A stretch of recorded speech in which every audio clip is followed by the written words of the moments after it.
Hey y'all, welcome back to the channel. I hope you're all doing well. I am Laura of LKG 329 Sales on eBay, Facebook, Instagram, and here on YouTube. I've got another behind the scenes eBay reseller cleaning and listing motivational type video for you today. Please forgive the video quality. I was experimenting with using the time-lapse feature when recording, and I have discovered I don't care for it, but it's the footage that I've got for you today. So I do hope you enjoy it, and I'll see you at the end. So this footage began on February 14th, and I started with this Fisher-Price house that has sound effects and also came with 4 characters that I purchased at a yard sale for $5. I spent a good amount of time cleaning this up before I finally thought to check and see if it even worked, which really should have been one of the very first things that I did. But once I had most of it pretty well cleaned, I did get to the bottom where the battery compartment is, and it did still have batteries in it, but one of the connections had rusted, and so it wasn't working at the time. But I scraped it clean, put in new batteries, and started checking all the buttons, and most of them did work. However, one of them did not, but the ones that did work weren't working consistently. So I pulled the whole bottom off and found that the one that wasn't working at all was rusted. So I took some 3-in-1 oil, got a good bit of the rust removed, and it actually did start working, but not consistently. And then I actually ended up accidentally breaking the wires off of one of them. My husband offered to fix it, but before he did that, I decided to look up sold comps, which should have been done at the beginning.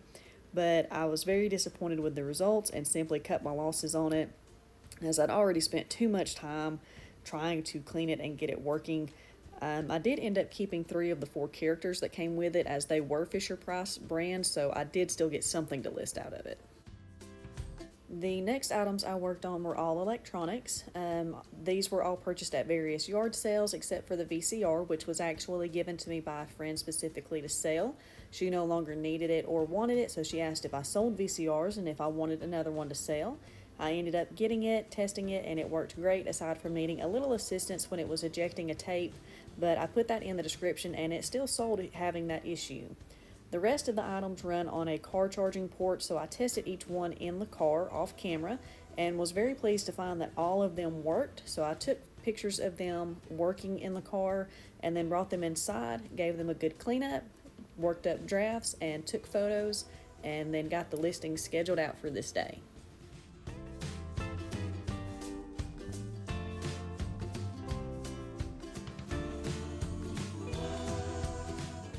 So continuing on this day, I decided to work on the curler sets that I picked up from various yard sales and started cleaning them up.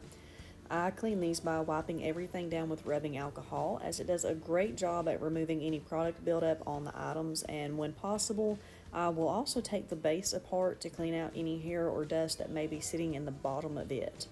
I've realized though that I am not a fan of these, as cleaning them is pretty time consuming. They don't typically sell very quickly and the profit margins are low for what I paid for these, but they're some of the first items that I bought for reselling because it seemed like they were everywhere I turned. But honestly, I think I actually prefer selling glass items as opposed to these curlers. And if you've watched any of my videos, you know I do not care for selling glass, so that is making a statement. Next, we have this very nice leather briefcase that I'm working on. Unfortunately, it had a spot with a lot of sticky residue on it from where the seller put masking tape on it, and I was having trouble getting that off, and nothing I tried worked. So I moved on to the laptop messenger bag and got it cleaned up. After I had that done, I moved on to some games that I had. So I sorted all the cards for the pit game and made sure it was complete, and then worked on the chessboard game. The last one is a Trivial Pursuit game, so I cleaned the board and token pieces with the Mr. Clean All-Purpose Cleaner, and then worked on sorting the trivia cards into numeric order to make sure they were all there. I ended up finishing this off camera later that night before calling it a day. And now on to the next day.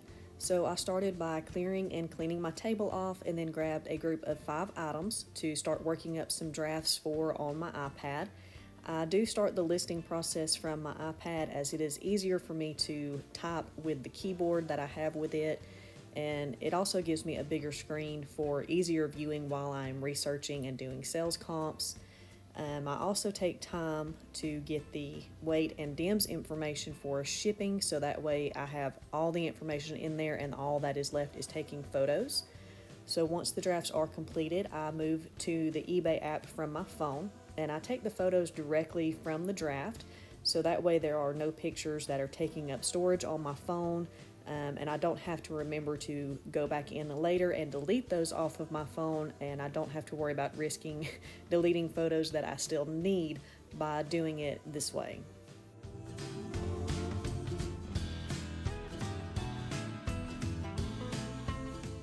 Researching and drafting is by far my least favorite part of reselling, about 90% of the time.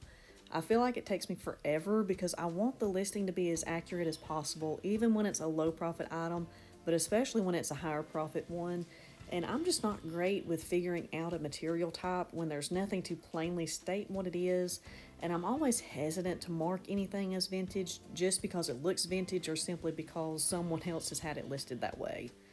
I do use the sell similar feature to create drafts, but I go through and check every item specific that's there as well as the category that's being used.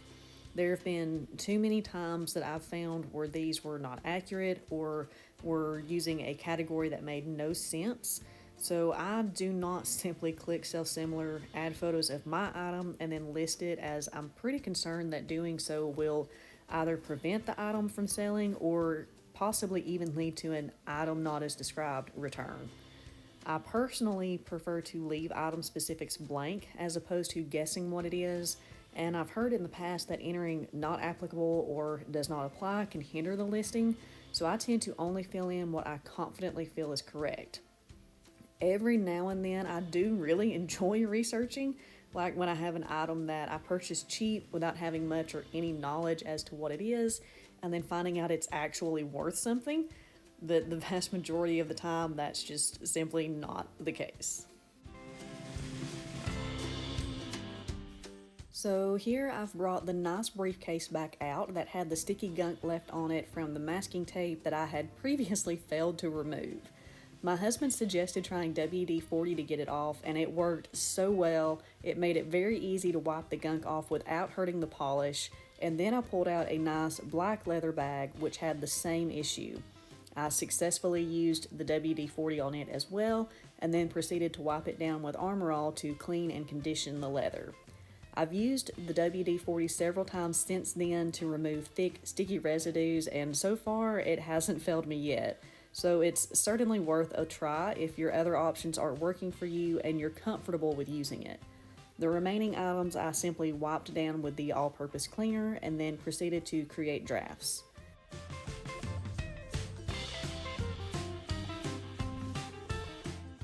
And now on to the last day of filming, which I started once again by clearing and cleaning my table. All I had left was to take photos and schedule out the listings for these last 5 items, but I wasn't paying close enough attention and ended up straight listing the items that day instead of scheduling them for the following day. So I had 10 listings that day instead of 5, which was my daily goal at the time. But in the end, the items got listed, and that's really all that mattered.